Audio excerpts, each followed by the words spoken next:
ganjing situasi yang tak menentu, dolarnya tinggi. Bagaimana cara menyikapi atau mengatur keuangan sebagai ibu rumah tangga dengan suami berpenghasilan yang tidak menentu? Bilangnya udah tuh jadi tambah susah nih segala macam. Emang Allah nggak mampu datengin rezeki ibu-ibu dari mana aja? Kali aja ibu-ibu lagi beli deterjen, lagi gosok-gosok dapat duit 1 miliar, bisa gak?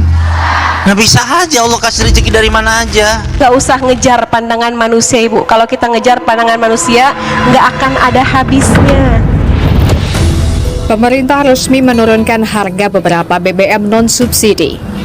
Kebijakan ini diambil untuk menjaga daya beli masyarakat di tengah kenaikan harga kebutuhan pokok. Meski harga Pertamax RON 92 dan Pertamax Green belum ikut turun karena mengikuti mekanisme pasar serta harga minyak dunia. Penguatan nilai dolar terhadap rupiah dikhawatirkan akan berimbas pada kenaikan harga-harga barang lainnya.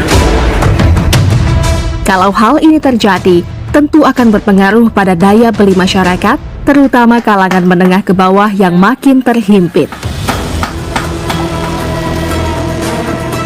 Di tengah situasi ekonomi seperti ini, berusaha hidup irit menjadi salah satu cara agar tidak ada efek berantai ke pengeluaran keluarga. Mari kita tetap tenang dan ikhtiar, karena Allah Subhanahu wa Ta'ala pasti akan berikan jalan terbaik bagi hambanya yang bersabar dan bertawakal. Asyhadu an la ilaha illallah wahdahu la syarikalah wa asyhadu anna Muhammadan abduhu wa rasuluh la nabiyya ba'da. Qala rabbi shrah li sadri wa yassir li amri wahlul 'uqdatam min lisani yafqahu qawli. Ibu sekalian yang hadir di Masjid Villa Ilhami 2 ya, alhamdulillah Ibu, kita ngaji lagi di Kalam Hati.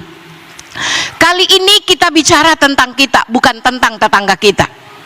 Karena apa Ibu sekalian? Karena hidup harus terus belajar. Kenapa? Fluktuatifnya persoalan hidup ini membuat kita kadang semangat, kadang loyo, kadang gece, kadang lemot, betul. Kemarin ketawa cekikikan, hari ini cembetut, nggak mesem-mesem. Kenapa Bu? Karena demikianlah hidup, apalagi gonjang ganjing situasi yang tak menentu, betul. Dolarnya tinggi, perabotannya, bahannya pada naik, uang belanjanya kagak naik, komplain sama suami didiemin, minta sama anak kagak dapet, betul. Walhasil mau lari kemana? Lari ke Allah Ibu. Karena kenapa? Kalau kita tidak berusaha mencarinya dengan memakai rumus 3M nih. Rumus 3M apa rumusnya? Yang pertama, menerima. Menerima itu lebih baik daripada komplain, Bu. Betul. Apa makna menerima? Ridho, ikhlas atas segala apa yang Allah berikan pada kita. Karena hidup kita ini Ibu sudah ditentukan oleh Allah, rizkinya, kebahagiaannya, yang menjadi miliknya atau yang terlepas darinya, Allah punya ketentuan. Kalau ridho enak Bu, makan ikan asin juga Bu rasa daging. Emang iya begitu Bu? Karena kebahagiaan ukurannya bukan materi Bu, tapi kebahagiaan itu yang terletak pada batin. Makanya kata Nabi, laisal ghina an kasratil arad. Orang bahagia bukan kontrakannya banyak. Ada juragan kontrakan di sini. Bukan emas batangannya numpuk. Berapa punya emas batangan? 3 koper, 5 koper? Bu, bukan yang mobilnya terbaru, bukan yang tasnya branded, tapi orang yang bahagia. Apa kata Nabi? Walakinnal ghina ginan nafas. Orang yang kaya, orang yang bahagia itu apabila batinnya tenang Ibu. Bu, beberapa detik kita lihat medsos orang, ukuran kebahagiaan bukan Ibu. Hakikat hidup adalah dunia nyata Bu, bukan dunia maya. Dan yang nyata, yang realitasnya ada adalah mereka yang ridha atas apa yang dianugerahkan Allah kepadanya. Yang kedua lagi setelah nerima apa Bu? Menjalani. Kenapa? Menjalani dengan ridha itu Bu, nggak ada beban. Ada orang yang hidupnya dijalanin tapi susah, maka keluar dari rumah tuh tetangga yang kepo nanya, "Bade ke mana Teteh?" "Ngaji." "Ngaji." Mau ngaji tapi jawabnya ke penderitaan.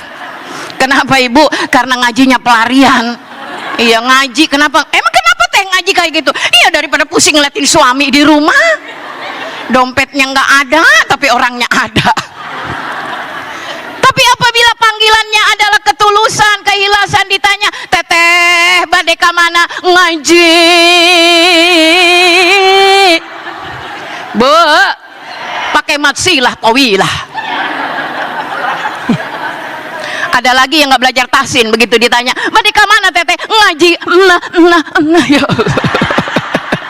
Bu, itu suaminya yang teman kita kepo tadi lagi ngelihat di gorden, ya Allah mam, makanya ngaji mam, ngaji tuh, lihat man yang ngaji mam, biar kenapa suaminya pengangguran, bahagianya sampai ke ubun-ubun.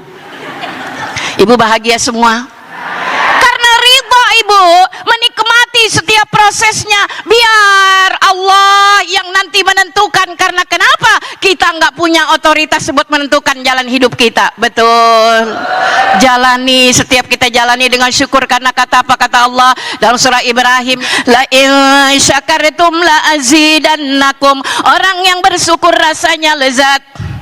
Meskipun suami kita jauh beda sama Mas Dude, anggap saja. Saya anak bunda ini. Iya, ibu. Kenapa?